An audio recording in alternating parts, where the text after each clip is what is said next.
Ready to explore and reveal?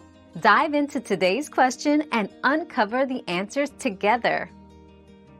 Baby kicks often start between 16 and 25 weeks, usually earlier for moms with previous pregnancies.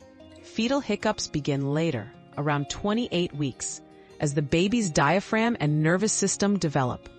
These rhythmic hiccups are a healthy sign your baby is growing and practicing breathing before birth. We've quenched today's curiosity, but there's always more to learn.